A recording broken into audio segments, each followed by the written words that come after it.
পরিস্থিতি দেখে একটি ব্যাখ্যা আমি হয়তো আমার দানপত্র জীবনে দেবো। কেন আমি ঢেলাটা বাঁধতে আসিনি, ঢেলাটা খুলতে এসেছি। তাতে হয়তো খোলার পেছনে লড়াই হবে। কেন ধর্মের আশ্রয় যখন নিয়েছি, তখন আমি হয়তো ধর্মকে আত্মবিশ্বাসে ধর্মের আশ্রয় নিয়েছি। তাতে অধর্মের মাঝে কি আছে তা আমি সে নিয়ে আসছি না। কেন বাংলায় দেখবেন একটা জায়গায় আপনি ঢেলা বেঁধে দিন, আর সেই ঢেলার মাঝে বেঁধে দিয়ে ভাবলেন আপনার দানপত্র জীবনটা সাহারা হয়ে যাবে। তো এগুলো আমাদের সমাজের কিছু করণীয় কাজ আছে।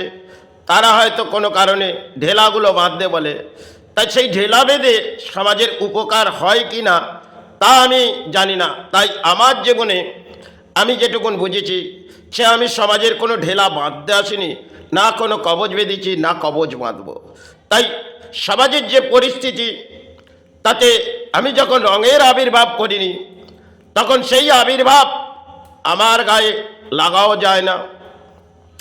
আর এই পরিস্থিতিতে হয়তো বাংলা সৌভাগ্যর হিসেবে দাঁড়িয়ে যাচ্ছে। কেন একটা সময় যারা দেশের মধ্যে, এই দেশে তারা বলিদান দিয়ে দেশকে জয়ী করেছিলেন, তারা তো আমাদের রাজ্য কেন সারা দেশকে একটা সময় জীবন বলিদান দিয়েছিল।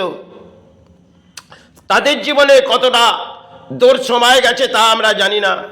আজকে দেখবেন আমরা পথে বেরিয়ে পড়ছি, কারোর পথে আজকে দেখবেন একটা রাজনীতির ময়দানে হয়তো কারো জিত হলেন, সেখানে উৎপাত হয়ে পড়ছে সমাজ।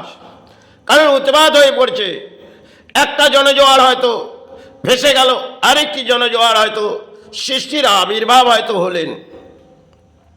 কিন্তু তাতে যে ধর্মের নাম নিয়ে একটা বলি আপড়ে যাচ্ছে, তাতে বাংলা জেগে যাবে কি না তা জানি না। কিন্তু এখানে রাজনীতির নেতারা তারা মনে করছে ধর্ম জেগে গেল। কিন্তু ধর্মটা একটা সময় তারা জাগিয়েছিলেন, আজকে সেগুলো হয়তো আমাদের রীতিরিবাজ সরে গেছে। আগে দেখতে হবে আমাদের রাজ্যের প্রশাসনগুলো কোন জায়গায় আছে, আর যেগুলো দেশের মধ্যে একটা ছড়িয়ে ছিটিয়ে রয়েছে সেটাও তো একটা বাঁধন তো নেই। হয়তো একজন কেউ অপরাধ করে গেছেন, আর সেখানে আমরা হয়তো ভোটের রাজনীতিতে জয়ী হয়ে আমরা মনে করলাম আমাদের দানপত্র জীবন কোনো সফল হয়ে গেল। কিন্তু এটা কারণবশত হয়তো সমাজ ভাবতে পারে, কিন্তু কারণ সমাজের যা পরিস্থিতি তাতে মেরুদণ্ড ভেঙে গেছে, আর সমাজের মানুষ উৎপাত হয়ে পড়েছে। রাজ্যের মাঝে দেখবে রাজনীতি নিয়ে চুচকার করে যাচ্ছে। হয়তো কিছু পটাকা ফাটিয়ে নিলাম, আর কিছু এনজয় করে নিলাম ডিজে বাজিয়ে, তাতে কি জেগে গেল ধর্ম? এটা আমার অন্তরে ব্যাখ্যা, সমাজের নয়। কারণ এইভাবে ধর্ম জাগে না। আজকে একটা স্লোগান দেখবেন জয় শ্রীরাম করে ধর্মের মাঝে এরা এসে যেটা করে যাচ্ছে, সেটা সময় আবেগ হয়তো বাংলা ভেঙে পড়েছে, আর তাই হয়তো কিছু সফল এসছে। কিন্তু সফল হওয়াটা হয়তো নিশ্চয়ই কামনা আছে, কিন্তু এইভাবে উৎপাত হয়ে আগে রাজ্যের পরিস্থিতিটাকে বাঁধন দিতে হবে। তারপর রাজ্যের বাঁধন যদি না আসে, তাহলে এই রাজ্যের তো দুর্ভাগ্য। কেন নিচ থেকে উপলব্ধি এই সমাজের কিছু লুটেরা আছে, যারা রাজ্যের মাঝে লুটেরা একটা সময় থেকে লুটে যাচ্ছে, আজও বাংলায় লুটে। আবার হয়তো পরিবর্তনের ঝড় বাংলায় এসে গেছে, কিন্তু তাতে বাংলা জেগে যাবে কি না তা হয়তো আমি জানি না। কিন্তু একটা সময় বহু পুরোহিত হয়তো বলতেন, যাও ওখানে ঢেলাটা বেঁধে দাও, ওই ঢেলাটা বেঁধে দিলে আপনার দানপত্র জীবনে কল্যাণ হবে। এটা কিছু পুরোহিত দেখবেন মন্দিরের মধ্যে আমরা ঢেলা বেঁধে আসি, আর সেই ঢেলাটা বেঁধে ভাবি আমাদের জীবনে সুখ শান্তি এসে গেছে। এই ঢেলা যখন মন্দিরে বেঁধে দিয়েছি, তাতে দক্ষ দারিদ্রতা মা কাটিয়ে দেবে। আর সেইভাবেই আমরা ঢেলা হয়তো কোনো স্থানে বেঁধে আসি, কিন্তু আমি মনে করি আমি ঢেলা বাঁধতে আসিনি। কারণ ঢেলাটা সমাজের কিছু পুরোহিত দেখবেন একটা ব্যবসার জন্য ঢেলা বাঁধা হয়। কেন ওখানে মাতৃ জেগে নেই। আজকে দেখবেন যে কোনো স্থানের বাজে মাকে ঘুম পাড়িয়ে দেওয়া হয়েছে। কেন পুরোহিত দেখবেন মা অর্থ চাই শুভ সকাল হলে, আর ধর্মের পেছনে বেরিয়ে পড়ে একটা পোশাক নিয়ে, আর সেখানে আমরাও গিয়ে অর্থ দান দিই, আর তাতে মায়ের যেন সেবা ভরে আসে। এই চলছে বাংলার সমাজ। আর সেখানে ভাবছে ধর্মের মাঝে জেগে গেল, এখানে রাজনীতিতে একটা লড়াই হয়, যেক্ষেত্রে একজন সফল একজন বিফল, এই তো রাজনীতির ময়দানে লড়াই। সেক্ষেত্রে এই সমাজ যে জায়গায় ভেঙে পড়েছে, তাতে ধর্মের আশ্রয় তো সমাজ ছেড়ে দিয়েছে, হয়তো কিছু বলি আবড়ে দেয়। সে সমাজের একটা স্লোগান দিলেন, যে স্লোগানটা ভগবান রামের নামে একটা স্লোগান হয়তো বাংলায় আবির্ভাব হচ্ছে।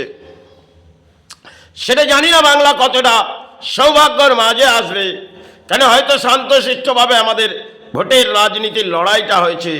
এক্ষেত্রে রাজ্যের মাঝে যে দুরবস্থা ছিল সেটা ভেঙে পড়েছিল। তাই রাজ্যের আগে পরিস্থিতিটাকে বাঁধন দিন, তারপরে আপনারা উন্মাদ হন। কিন্তু তাতে যদি আগেই এত সমাজে উন্মাদ হয়ে পড়ে, তাহলে দেখবেন একটা সময় আবার ঝড় বয়ে আসবে।